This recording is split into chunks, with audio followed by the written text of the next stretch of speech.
Okay, so let's make a start. Good morning or good evening, as the case may be. Welcome to a United States Studies Centre webinar. I'm Simon Jackman, Professor of Political Science here at the US Studies Centre and the CEO of the Centre. And I begin by acknowledging that the United States Studies Centre stands here at the University of Sydney on the traditional lands of the Gadigal people, part of the Eora Nation, and we pay our respects to elders past, present, and emerging. Today, we're joined by Phil Rucker and his co-author Carol Leonnig from Washington, DC. Of course, Phil and Carol are journalists at the Washington Post. Last year, we had the great opportunity to host Phil, not with Carol, but as, in connection with the launch of their previous book, A Very Stable Genius. And that was one of our very first events, virtual events, as Sydney was going into lockdown. I forget exactly what month it was. It might have been May or June, as the centre was pivoting to online events in 2020. And here we are, alas, in the middle of August 21 and in the middle of another lockdown in Sydney, and this one looking like it might go a little longer than that first one. But as we've told one another many times through this, turning adversity into opportunity. And the flip side is that it means we're able to use this technology to stand up an event and to have an hour of conversation with Phil and Carol all the way from Washington, where it is evening for them. And so we're delighted that they're giving up an hour on a weeknight Washington time to be with us tonight. Their second book about the Trump presidency really focuses on the last year of the Trump presidency, 2020, which has to go down as one of the most tumultuous years in American history. COVID tested every government on the planet, every political leader on the planet. But in the United States, the pandemic arrives and in a country where Donald Trump is president. And not only is Donald Trump president, but Trump is eyeing keenly his impending campaign for re-election. And it was over the course of that year that the United States lost more than 500,000 of its citizens to COVID, as we're all so tragically aware. But Trump himself, those daily briefings from the podium that Phil attended and asked questions at, it was Prime Minister John Howard here in Australia that said it seemed that with every one of those, Trump seemed to be signing his political death warrant. Sort of a remarkable thing for a conservative Prime Minister in Australia to say about a Republican president. But Phil and Carol were eyewitnesses to history, as it were. One of them sitting there in Washington, reporting on the White House in this remarkable period in the face of the greatest public health crisis to confront the United States in a century, in the midst of this turbulent sort of policy-making, decision-making environment with dire consequences, not just politically, but of course for the United States and in turn for the planet, and particularly allies like Australia. So today we're going to dwell on that last year and the book that Phil and Carol have produced outlining that last year of the Trump presidency. And to lead us through the bulk of the next hour, or now 56 minutes, is the US Studies Centre's own Bruce Wolpe. Bruce,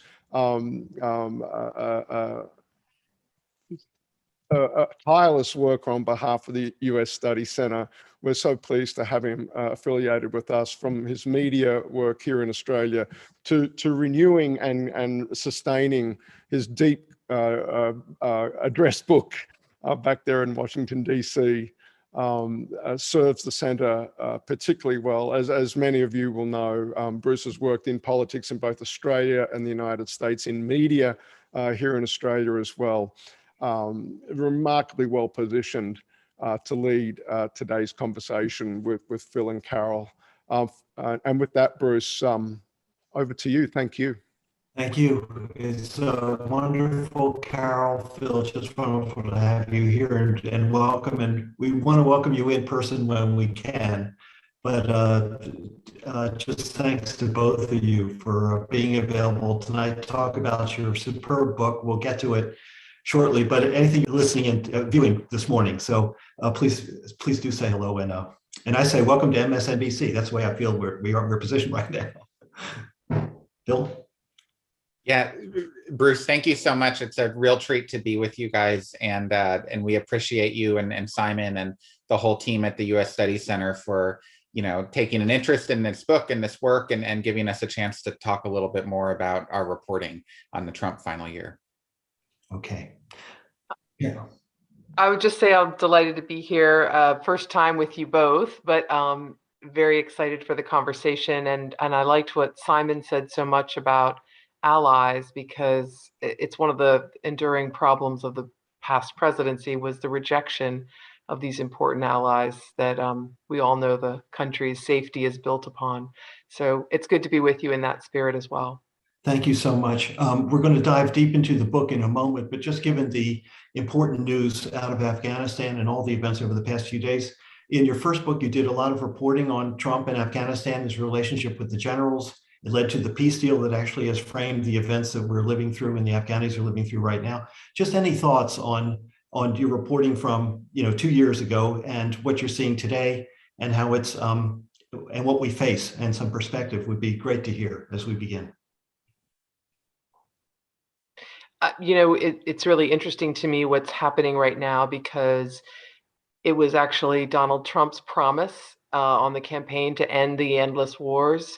And it was the fear of what is unfolding today with the Taliban's entrenchment across the country. It is exactly what was feared by the chairman of the Joint Chiefs and his other colleagues, the other chiefs of Army, Navy. And it's why they plotted at the end of 2020 to serially resign, because they were fearful that Donald Trump would force an overnight withdrawal of US troops from Afghanistan. Their fear was that the country would collapse on its own weight. The Taliban would take over all the jeeps and weaponry that were left behind during the pullout. And Biden's withdrawal was much more thought through and less overnight. And yet some of the same consequences that those chiefs feared then are now before us. Mm-hmm. Phil, anything you want to add to that before we? No, I just, this seems to have been the inevitable, turn of history in the United States, regardless of who was going to be president. It seemed inevitable that we would be withdrawing from Afghanistan at some point. It clearly has not gone according to how Biden anticipated or would have planned for, and I think reveals a lot of weaknesses in his administration's planning. But I would assume had Trump been reelected and withdrawn himself, it would have been just as chaotic, if not more so. They both wanted the same outcome, which was to bring our troops home, to stop spending money there, to focus on America, not on nation building in Afghanistan. And so in that sense, they were very like-minded, as Carol pointed out.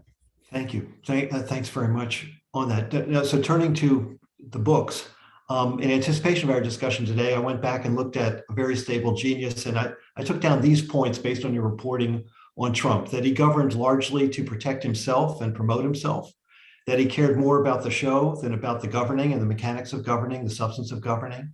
His antipathy to the military. There is an explosive scene in your first book about his meeting with the chiefs in the Situation Room, or it was there at the Pentagon, but he calls them dopes and losers. I mean, it was just a calamitous session. His rages, and that no one is able to stop the rages. They come as he is exercising the power of the presidency. That the mood in the White House verged on the manic so often, day by day. And that by the end of the third year of his presidency, the enablers were in power. In other words, the guardrails had sort of slipped away, and they slipped away further in the fourth year. So two questions. How soon did you know after writing A Stable Genius that you want to write another book? And, and secondly, in writing I Alone Can Fix It, did you find anything different about Trump in his last year compared to what you saw in the previous years? I'll take the first question and let Phil think and cogitate about the second. You know, we did not want to write a second book. We were exhausted and tired from writing about the first 2.5 and 3 years. And we felt then that we did a pretty good job of sticking the landing, you know, reflecting who Trump was, what motivated him, what made him tick, and taking people inside those rooms where he was making those chaotic and impulsive decisions, taking them inside the tank, this famous room in the Pentagon where decisions of war and history are made, and where he dressed down military leaders so horribly that, you know, adult women who were important officers who'd seen combat were hiding back tears. We felt like we had that story told pretty well. And then as we began kind of updating the paperback of Stable Genius in the middle and the early part of 2020, it became really clear that 2020 was a totally different animal. And as Simon said, you know, one with one of the most like horrific consequences in American history. And it wasn't something we could look away from. We felt like we almost had a duty to go back, re-excavate, and figure out what happened. And Bruce, to answer your second question there about what we learned that was different about Trump, I mean, what we learned in doing this deeper research on his final year was that all the attributes, the characteristics that were evident early on were the same characteristics. He's the same person, right? It's the same ignorance and temper and pettiness and cruelty and just no empathy anywhere, and the narcissism and the kind of impulsive decision-making, that was all evident. And yet in the final year, we realized how deadly the consequences could be. He was faced with a crisis that you know, and his inability to manage it was downright deadly. 600,000 Americans died on his watch. He also threatened the integrity and indeed the durability of America's democracy in a way that he didn't really in those first 3 years. There were consequences, of course, in the first 3 years, but by the fourth year, you know, there were doubts about whether he and whether his tens of millions of followers would even accept the outcome of a free and fair election. And of course, they did not. He continues to this day to protest that he believes the election was rigged and stolen when there has been no evidence furnished to support that claim. And you know, the nation is as divided as it's been certainly in a generation, perhaps since the Civil War of the 19th century, in part because of his leadership and the lies that he has spread in the country. So the consequences were so much more severe. That became evident in the final year, but the man was the same. And all the characteristics we saw even before he took office, when he was running for office as a political candidate in 2015 and 2016, those all existed all the way through the end. I felt going into before COVID, I felt that Trump had a really good chance of being reelected. That even though everyone said the Democrats are going to win and Trump and so forth, and given the closeness of the final vote, you know, where it was 78,000 votes across Michigan, Wisconsin, and Pennsylvania in 2016. It was 44,000 votes difference in Iowa, Michigan, Arizona, and Georgia. Pennsylvania, Arizona, and Georgia. It was much closer. And so without COVID, he may well have been reelected. And I guess the question was, you have in the book that Trump had repeated warnings that how he was handling COVID could cost him the election. Bibi Netanyahu even said, you know, you could lose the election because of this. And winning to Trump is everything. So why didn't he take some of those concerns on board and change what he was doing? This is such a good question because, you know, Trump's North Star was staying in power. Everything he did was with the goal of getting reelected. You know, he was surprised to be elected the first time around, and then he fell in love with the job, or rather he fell in love with the role, and everything he did was about getting reelected. But what's funny is that the thing you described, the theme or the paradigm you described earlier, Bruce, you know, the enablers taking over, the guardrails gone after 2019, the fact that he Donald Trump faced no consequences for actions that would normally land, an everyday person like you, me, Phil, Simon in jail, when he faced no consequences for those actions, no reverberations even from his own party, for asking a foreign official to investigate an American citizen, for the evidence that was copious that he had giddily welcomed the involvement of a foreign power in the election. All of these things did not have consequences. And the result for him was he was sure he knew best about everything. Before, he might have listened to a Rex Tillerson or a Jim Mattis, the Secretary of State and the Secretary of Defense. But increasingly, he knew best always. And so much so that he didn't listen when, for example, Bill Barr came to him in the spring of 2020 for a private meeting and a sit down and said, "You've got to listen to me. I hope you will, but I think you're going to lose this election because of how you're handling COVID." I think people are worried and it looks chaotic. It looks slightly insane, whatever you're doing from day to day with the message changing all the time. And I think this is going to be the end if you don't make a course correction. But Phil, did he do that just because he had unlimited belief in his own value, worth, and his judgment? He just would not, that nothing really could shake, once he's decided on a course, that nothing could really shake him from the course. That's right. He followed his gut. He thought he understood politics and certainly communicating to his base better than all the so-called experts. And, there's some reason to believe in that because he followed his gut in 2016 and it worked for him, right?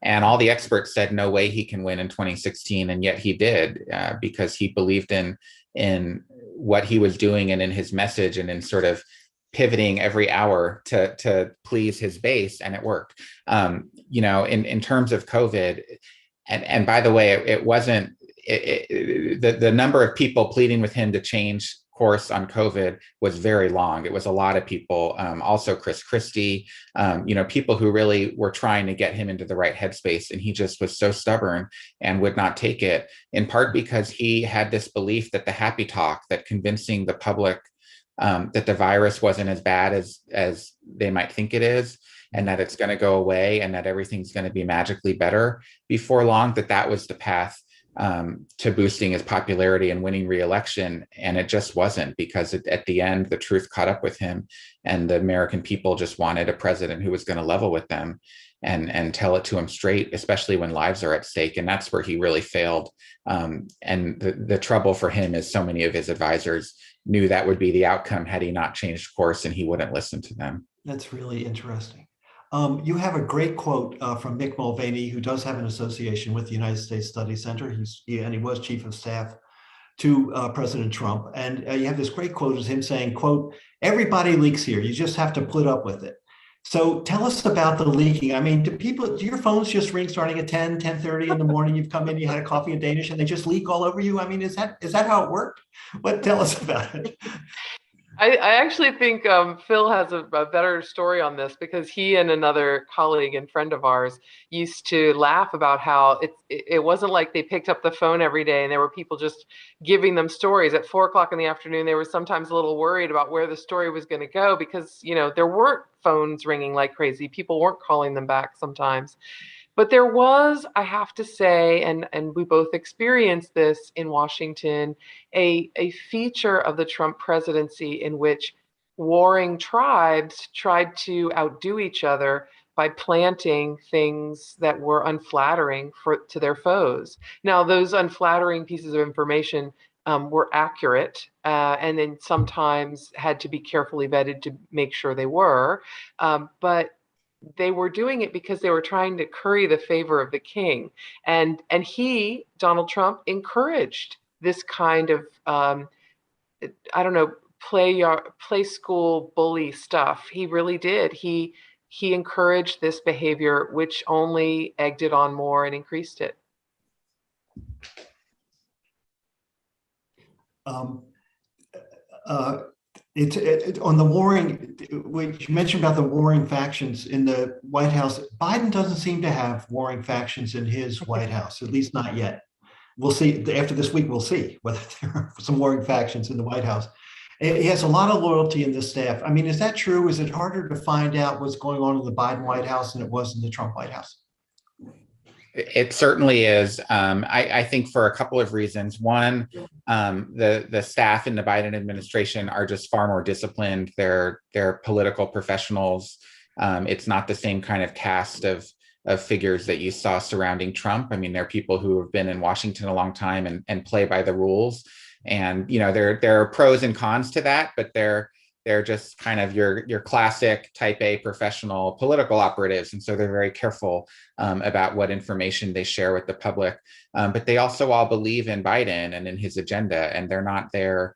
There were people in the Trump White House who despised the president they were working for, but were doing the job either because they wanted to take advantage of this opportunity for personal empowerment and gain and getting a big line on their resume, or because they thought they were somehow in there as a bulwark to try to save the country from the impetuous president. I mean, there were all sorts of convoluted reasons people worked for Trump, but the people working for Biden are mostly working for Biden because they believe in his agenda and they like Biden and they want him to succeed. And one way that they think they help him in his presidency succeed is by keeping the drama out of the press.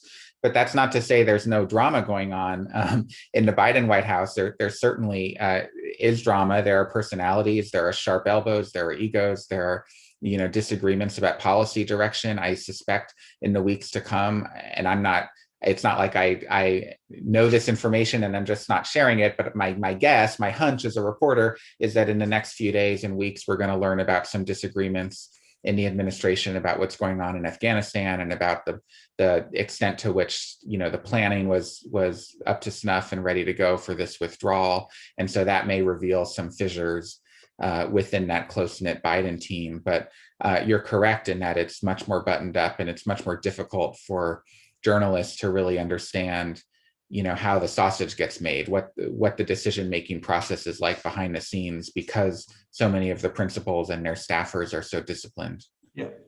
Phil, if there's another leak story, we'd love to hear it. But also, I just want to ask you on the media, I mean, it's a whole different atmosphere. The press was the enemy of the people under Trump, and it's a completely different working relationship. We have a press secretary that takes the podium and she doesn't lie every day and treats journalists with respect. Can you talk about that a little bit too? About, I mean, Americans, I think many, do really dislike, hate the press, feeding off of Trump's feelings towards them. But so how is it different, and how do you think it can be addressed so that more positive feelings consistent with a democracy or can be institutionalized to make us stronger as we go forward with this presidency and future presidencies? Yeah, it's a good point. The dynamic, the atmosphere is very different in that the President Biden and his team are not hostile to the press the way Trump was, but it's not like everybody's a friend and getting along. I mean, there's a lot of animosity behind the scenes that you don't see in public, where Biden staffers are calling our colleagues and our editors and other people at other news organizations to complain about the tone in stories, to complain about stories they think are too tough on Biden. There's an assumption on the part of many Biden staffers that the press should be sort of on the team and rooting for Biden and writing favorable coverage. And that's, of course, there might be some left-leaning outlets that do that, but most of the mainstream media, including the Washington Post, that's not our job, right? We're objective journalists, and we call balls and strikes, and we're not in there to pick favorites or to write puff stories about Biden just because his press secretary decides to do a briefing every day. But you're right that the atmosphere is very different, and it's a welcome change, because this is the way a functioning democracy should work. It's the kind of professional role of the free press, and the way that the government, which is of course serving the people and the public, should be responding to the free press and should be being held accountable and answering questions. That's all essential. But there is hostility still behind the scenes, as you would expect in any relationship. Yeah. I want to turn briefly to the First Lady, Melania Trump. She makes only very short appearances in your books, and I'm wondering what role she played. How consequential was she? How did Trump rely on her? I mean, no one knows what's inside a marriage, but nevertheless, she was a force, and they worked together throughout the presidency. You know, she is a tough nut to crack for a lot of journalists. There are very few who have kind of figured out everything that even the big broad brush take on Melania. Forgive me. We've had a colleague who wrote a book about her, and I think did one of the best jobs ever in figuring out what motivated her, and also revealed that at the beginning of their marriage, Melania Trump was essentially a negotiator of her marriage agreement and using her physical location at the time that he was inaugurated president to negotiate a better deal for her financially and a better deal especially for her son Barron. She remained in New York at great expense to the US taxpayer. Tens of millions of dollars were spent so that she could remain there in a high-rise tower in New York with her son for extra Secret Service protection. And it benefited her financially, presumably. As a person in the president's life, she is someone who has some sway over him, who can get through to him and tug on his ear. She successfully convinced him to do something that he regretted almost instantaneously, which was to ban flavoring in e-cigarettes and vaping, because Right. that was something she was worried Barron, her son, was going to be attracted to, and she thought it was really dangerous, and persuaded him, as so did his health secretary, that this was a great public health gesture because this flavoring was all to suck in children, just the way cartoons sucked in children to cigarettes at young ages. And he immediately regretted it, believed it would hurt him in the polls, and excoriated his Health and Human Services Secretary, not Melania, for convincing him to do it. Said, "You're going to lose me the election, Alex. This is going to cost me the whole ball of wax." But actually, that really didn't figure very prominently. Maybe the vapors stayed home. We don't know. I mean, we'll find out as possible. Carol, you had another bestseller. I mean, just so everyone thinks that this is a la-di-da exercise here with two authors. You had another bestseller this year, Zero Fail, Inside the Secret Service. Fantastic book. And it's just amazing. And I really want you to tell us about Trump's relationship with the Secret Service. I mean, did they like him? Did they like him? Did they do a good job for him? Did any of the issues that have dogged the Secret Service in recent years compromise their mission with Trump? And there was a big night where he was rushed apparently to underneath the basement of the White House or lower with the protests in Lafayette Square. But please tell us about the president and the Secret Service. Well, thank you for mentioning that book. It was the way that I got into being an author, but then the first Trump book that I did with Phil sort of trumped the Secret Service book. It was more time sensitive and ultimately more important. But the Secret Service history book that I did, Zero Fail, what I learned is that it ended up being really good for that book to be delayed and to write a little bit about the relationship between the Secret Service and Donald Trump, because just as he viewed every agency in his administration, he viewed the Secret Service the same way. And that was a tool at his disposal to help him get reelected. He used the Secret Service and he weakened it. It was at a very fragile state when Obama left office, and it got worse with Trump in charge because he didn't really care about governing. He didn't care about bureaucracy, how to make an agency stronger, how to beef up its resources while also clarifying its mission. And he politicized the agency in one painful way because there were a lot of detail agents on his detail, as happens with each presidency, who really sort of fell in love with the president, who really supported his law and order message, and who would do anything for him. But many in the Secret Service did not relish the two things that he did make them do. One, in the height of COVID, as it was spiking around the country, to go around into public locations, making sure his trip was safe while they were getting COVID, while they were contracting it and taking it home. And now, because of public records requests by our organization and others, we now know that more than 900 Secret Service agents and officers contracted COVID or got a positive test that presumes that they did have it and led them to be quarantined. A huge, huge swath of people were put in harm's way. The second thing that President Trump used the Secret Service for was a pretty authoritarian photo op. clearing forcibly Lafayette Square on June 1 in the days after George Floyd's murder by police. Forgive me, I want to rephrase, killing by police. And that death was so soul scalding for so many Americans. They came to Washington to protest this, to get redress, to get action. And Donald Trump's reaction was fury that he couldn't make the rest of the world see that he was in control of Washington, D.C. And the Secret Service went along with his plan to clear that square so that he could hold a Bible up in front of a church. A very strange move, one that had sort of eerie consequences for his administration going forward. It did, and I want to get to that in just once, but your answer raises a question. How do you think many members of the service felt about January 6th? And whether did they see it as treason, or did they feel that their president that they were protecting, some of whom liked him a lot, was not being fairly treated, and at the election, there were real doubts about the election? Any sense of that? The sources that I talked to were, of course, appalled. It was, Trump supporters attacking law enforcement officers, leading to their death and leading to post-traumatic stress syndrome for hundreds of them. However, I must tell you with some disappointment that there were quite a few Secret Service agents, including people on the president's detail, who cheered quietly the January 6th riot.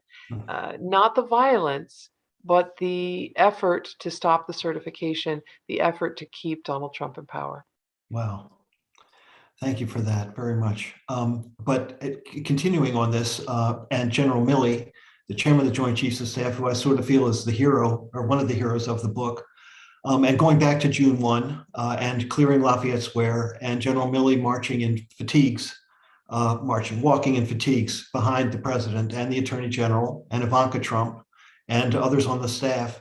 Your report that he had an epiphany after that day, and he was determined, based on the reaction to the military being seen as a partner of the president, the military being used to suppress a political demonstration clearly permitted by the First Amendment and in a democratic tradition of the country.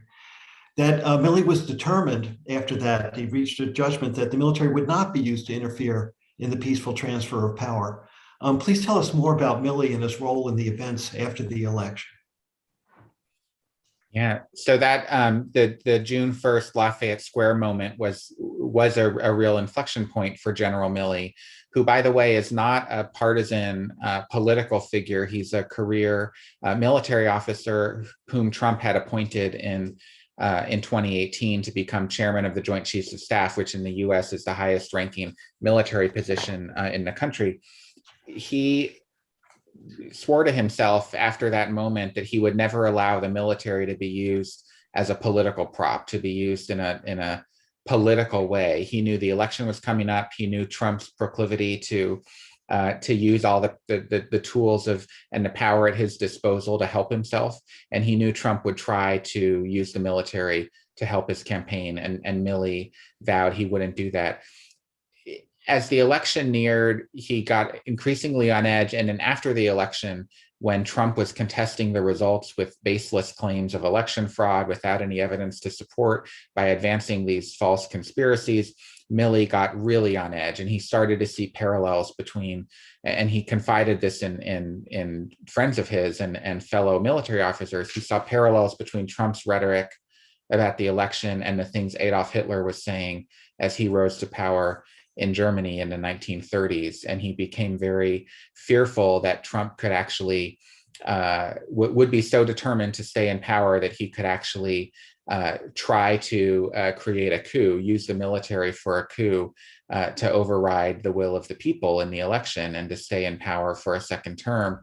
And, Milley spoke to the concerned members of Congress about this.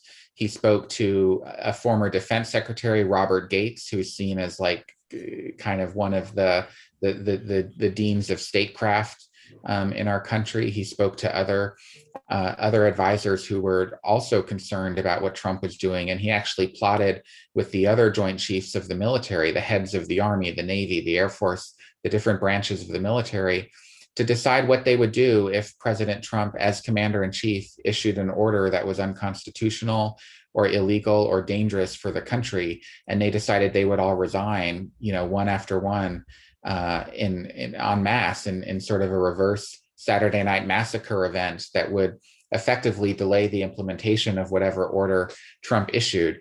It never really came to that, but there were definitely plots underway to take over the CIA, to take over the FBI, with Trump loyalists who would bend to the president's will. Those plots were foiled, but Milley saw real concern for a possible coup, especially in those final weeks. And then, of course, it all culminated on January 6th with the insurrection at the Capitol. And continued a bit afterwards, the calls to the attorney. Well, no, at that time, we're learning, thanks to reporting in the Washington Post, about calls to the acting attorney general and trying to possibly replace him with someone who would go to the state of Georgia and say, you have to really re-examine your election returns. And so really quite stunning. But a theme through this discussion is enablers and guardrails and so forth. And so I really want to ask you about, was the difference between having a peaceful transfer of power and not, was it because of Vice President Mike Pence, Bill Barr, the Attorney General, Mark Esper, the Acting Secretary of Defense, General Milley, and Mitch McConnell? Were they the difference between democracy and autocracy? Wow, that you put that very bluntly. And I as I listened to your question, I was thinking, yeah, those are the people I would put on the list of folks that that kept democracy on the rails. They all played a role in a shocking way that Phil and I learned about, to put their bodies in between a true coup or a takeover of the guys with the guns, as General Milley called it. They all played their role, but there was something else that kept democracy rolling along, and this is something that was sort of painful for some of our sources to talk about with us, but eventually they did. And Donald Trump wasn't organized and efficient and disciplined enough. He was a minute by minute player, checkers versus chess, whatever metaphor you want to use. And what they saw was a real history lesson in this year, because Donald Trump came close, right? The January 6th shows us just how close he could come to blocking a transfer of power with his own words. Hey, let's march up there. You better fight for your country or you won't have one. And yet his staccato way of trying to execute his will, made it impossible for him really to get the guys with the guns. Right. Fascinating. Let's talk about interviewing Trump in person. You saw him at Mar-a-Lago as you were completing the book. Why do you think he wanted to talk to you? I mean, he didn't. I don't believe you interviewed him for the first book. Is that right? And he talked with Woodward on his first book, but is not talking with Woodward and Costa on their book that's about to come out. Okay, what's he like in person? And tell us about the setting, Mar-a-Lago.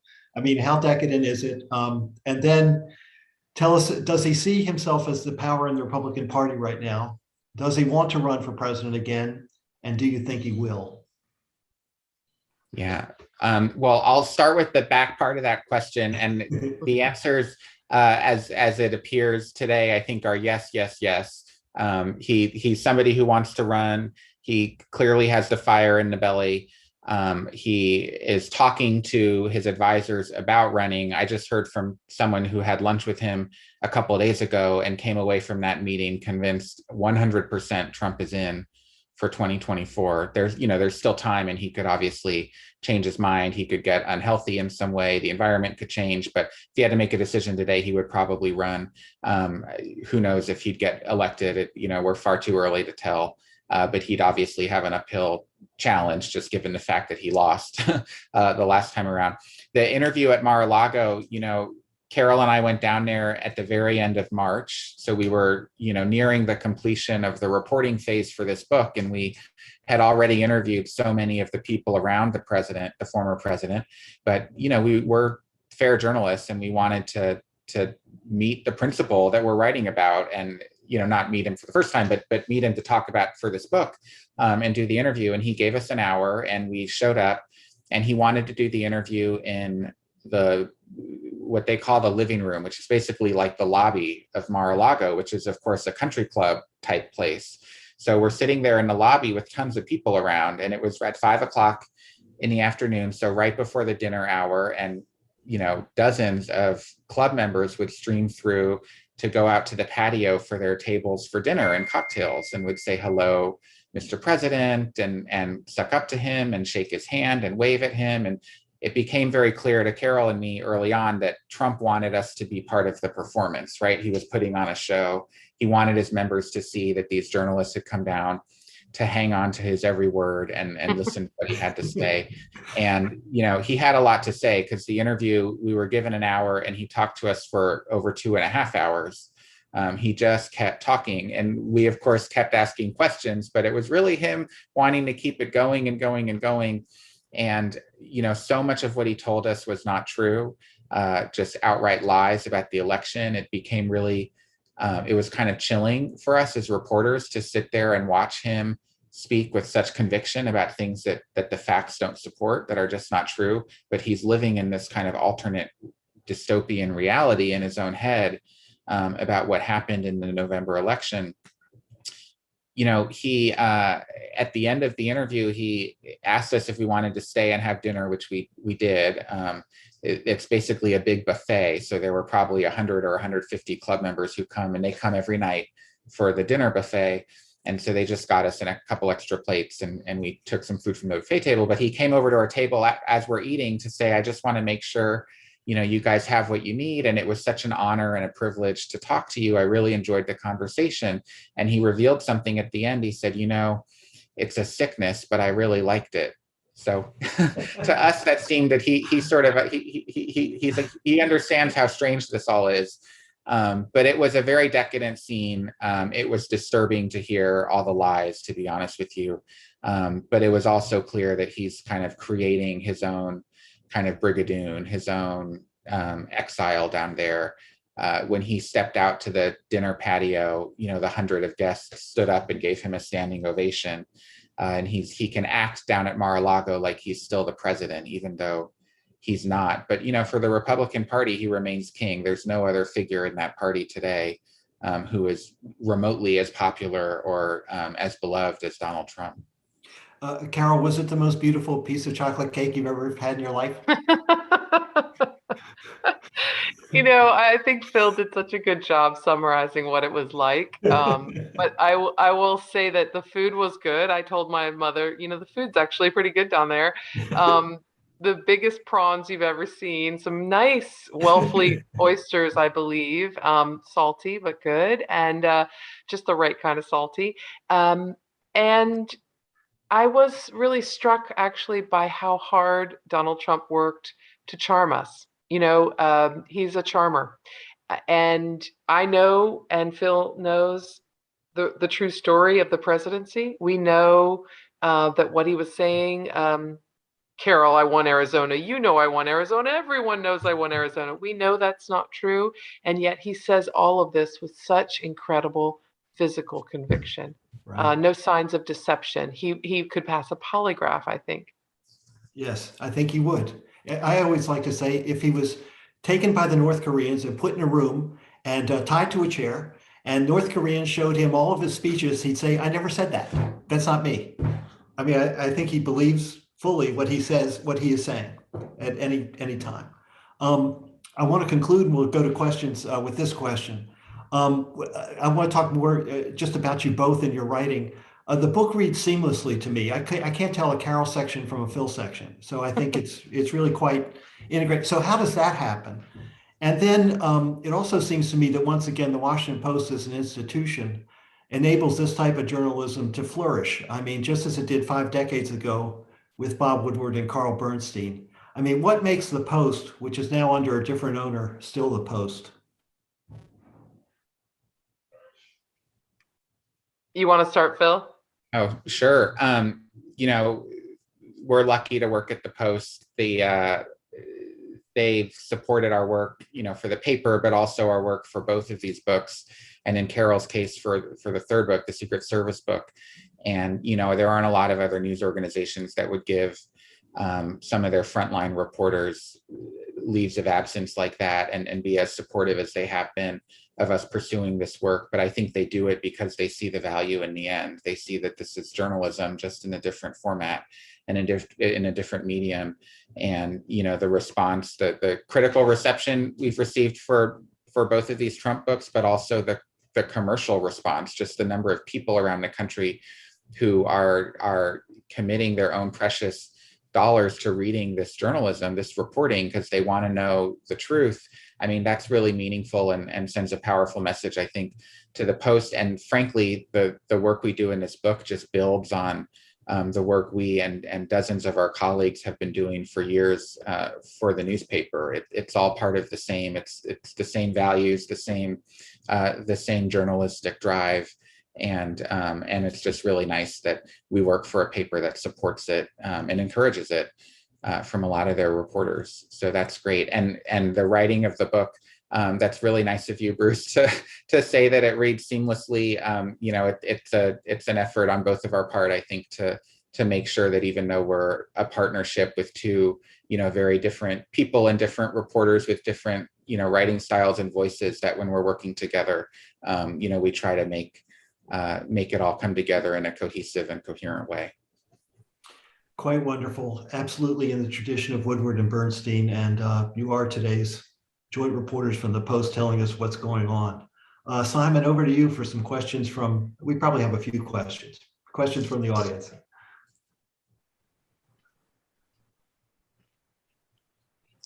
I think you're on mute, Simon. Yep. I am on mute. Now I'm not on mute, I hope. Thank you. Look, and I hastened through the introductions today in the interest of giving us more time, but it was great of Bruce to bring up in, Carol's Secret Service book, which I thought landed at a really important time as well. And of course, Carol, starting to run out of fingers to count the Pulitzers. And just, I didn't go through those sort of the recounting of career highlights, but they are plentiful for both of you. And this book is will take its place alongside those earlier accomplishments as well. And I thought it was very appropriate for Bruce to mention sort of what a special place the Post is. It's a topic we touched on briefly the first time we had Phil with us, as I was talking about a very stable genius over a year ago now. Hey, look, so many of the questions that got logged with us when people registered for the event, I'm just going to summarize a bunch of them, and they fall under the heading of, how is the Republican Party still in the thrall of Donald Trump? And moreover, you know, just building off that rather chilling last, say, 5-10 minutes of the conversation, how close we came, the election Jan 6, despite COVID, to Trump, a quasi coup, or perhaps forget about it, a coup, in you know, in the world's largest, most prosperous, you know, often considered to be, you know, the gold standard of democracy around the world. Here's a scenario: the Democrats lose the House in 2022. Republicans control the House at the time of the 24 election. Some of those breaks there at the end of the electoral process that really, you know, the votes weren't there in the House to overturn the results from the states. You throw in what's happening right now out in state legislatures, making it harder for people to vote. Number one, among other things. You put all that together, Trump himself, what's happening institutionally and perhaps politically between now and 24, is it 2024, the election, we ought to be really worried about in terms of sort of a threat to American democracy? That 2020, precisely because it wasn't well organized, 2024 is perhaps going to be better organized, and sort of the forces around Trump will have, frankly, more institutional assets on their side come the time of that election. I'd be delighted to hear from either or both of you on that thought, which summarizes a lot of the questions we've got from people. You know, that it's a really great arc of questions. The first one, why is the Republican Party still in the thrall of Donald Trump? It's their own darn fault. You know, Republican lawmakers saw this horse coming into town that wasn't very attractive, and yet was, to them and to their mainstream GOP view, and yet here he was grabbing up voters because he is the master of the megaphone. He is tapped brilliantly, this is his genius, into people who are disaffected, feeling disenfranchised, feeling that the country's getting too diverse, makes them uncomfortable, feels the economic winds are blowing the wrong way for them. He has stoked and worsened their angers and their fears. He's tapped them and then ratcheted them up. And Republicans who saw that happening decided to grab some of his voters and give them whatever gruel Donald Trump was serving them, true or not, again, for their own job preservation. And unfortunately, that circle continues now, because I'm just thinking about a Republican operative who was nearly, not in tears, but extremely emotional after January 6th. And he said, you know, if Republican lawmakers had just really broken with Trump then on the big lie, had broken with him then on the issue of January 6th being a bridge too far, a violent attack on our democracy, then we wouldn't have to continue. He would be, his false and hardened narrative that Phil and I got a preview of at Mar-a-Lago would be joked out of town. You know, it would be discarded. But Republicans are too excited about winning the House in 2022 and too excited about the chances for 2024. And now they can't break that circle. They can't break that loop of lies. Bill, wondering if you had anything to add to that about perhaps what might lie ahead with 24? I think you're both absolutely right about 2024, and that could be the big test because there's organization underway and because there's time, which Trump didn't really have and his forces didn't really have. But it's one of the reasons why Democrats, at least some Democrats, are speaking with such urgency about passing a voting rights bill and trying to find ways to block the efforts in states like Texas and Georgia to restrict voting access, which is very successfully being muscled through by Republican state legislatures and by Republican governors. And, you know, each of these individual cases or episodes or examples does not portend the end of democracy necessarily. But when you look at it, the whole landscape of it and everything that's underway, both in terms of the state election laws, but also in terms of, you know, Trump wanting to run again and the continuation of the so-called big lie, the lie about the election fraud in 2020, then you really do see a threat to democracy. And that could be a very real concern. And we could be looking down the road at a presidential election in which people are not able to cast ballots, or in which ballots will not be counted necessarily because of some of these laws that are passing in these states. And that could be very troubling for the future of our republic. I'm wondering, both of you too, we've got a number of questions, and I'm just aggregating as best I can. A lot of people on the call, a lot of questions. So sort of another theme that's coming through in the questions centers on the role of disinformation in the American media landscape, the role of social media. I mean, we've talked about sort of what a privilege it is for both of you, if you don't mind my saying, working at an institution like the Post. And but you know, and while we read the Post, not a lot of, you know, not enough other Americans do. I'm wondering, have you got a sense of how that enabled Trump, the role it continues to play, the success or otherwise of pushback, perhaps from social media companies, just the lay of the landscape now that we're, what are we, 7 months, 8 months past the events of Jan 6 and the end of the Trump presidency. I'd really appreciate your assessment of both the arc there. I'm sorry. And Carol, sure. Thank you. Sorry. Yeah. No. I actually missed a word because my laptop like fizzed for a second. I didn't hear what you said. Oh, pardon me. I was just asking the role of disinformation, both as an enabler of Trump, but its continuing role in American politics, and indeed from your perspective as MSM journalists, to look at that and the extent to which is mainstream media or social media doing a better job of pushing back against disinformation? I don't know we talk a lot about especially in our pages, about Twitter and Facebook and taking Trump off of those platforms, but I don't know how you change the new echo chambers. They've been developing since, the 90s, but now they're totally ironclad silos. I don't know how you change something like Fox News on all day long in someone's home. Many people that I go to interview, it's on all day long, turned on in the background, and it carries information that I know is ostensibly and demonstrably false.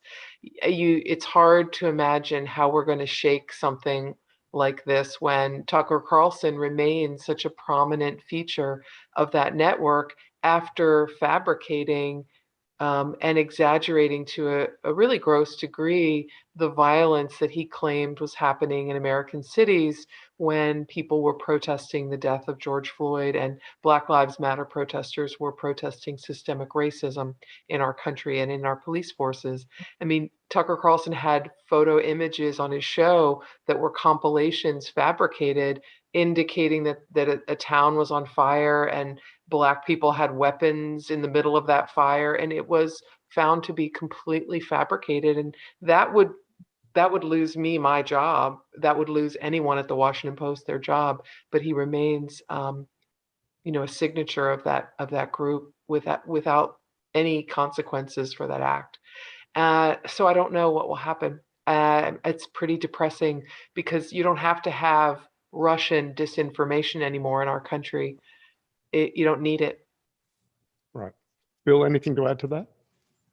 I think that's exactly right. I would just point out that it's going to take a lot of time, I think, and perhaps even a generational change for trust to be restored to the media, if ever, in part because, we can do everything right, over the course of a year. And when the leader, the person that, a significant fraction of the country is following, is saying it's all not true and not to be believed, and these are despicable people and they're scum of the earth and they're enemies of the state. How do you combat that? You can't really. You can continue acting professionally and telling the truth, but there's not much we can do if people are disinclined to believe that it's true to begin with. And so it's going to take a sea change, I think, in the way political leaders and public officials engage with the media and talk about the media in order to restore trust. And for that to happen, it's going to require, political will to do so. And right now, Trump and many of his Republican allies think that they have political benefits to creating distrust in the media. So that's only going to continue. Right. Bruce, back to you for a final word. Just to say a heartfelt thanks. It's just a privilege to be with you, to listen to you. We'll end this day wiser than when we started it. And we look forward to your reporting. And maybe, I don't want to loop you in now, but maybe next year we can have another conversation on the state of America heading into the midterm elections. But maybe that'll be in person instead of just by Zoom. But anyway, Phil, Carol, thank you so much. Thanks for all you do. Thanks for your commitment. It's a real honor. Thanks you for having us. Thanks, Bruce, and thanks, Carol. And we'll bring the event to an end right on the top of the hour. And again, it's evening there in Washington, D.C., East Coast of the United States, where Phil and Carol are. It's such a privilege to get an hour of your time. for us here in Australia. This insight, this going straight into the proximity you have to these momentous things that are of immense concern and interest to us here at the US Study Centre, but the hundreds of interested Australians who joined our call today. So thank you for helping us fulfill our mission here in Australia with your time tonight. Thank you. Thank you. I do briefly want to close by just teasing the fact that in 2 weeks from now, we will be celebrating the 70th anniversary of Australia's formal defence alliance with the United States. The ANZUS Treaty was signed in San Francisco on the 1st of September 1951.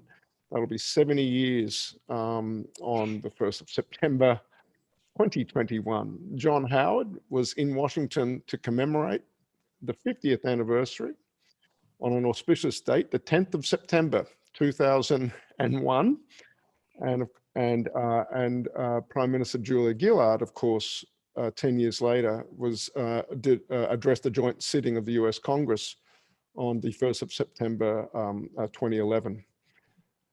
Both Prime Minister Howard and Prime Minister Gillard will be joining us for a very special event, tentatively scheduled for the evening of the 1st of September, Australian Eastern Time.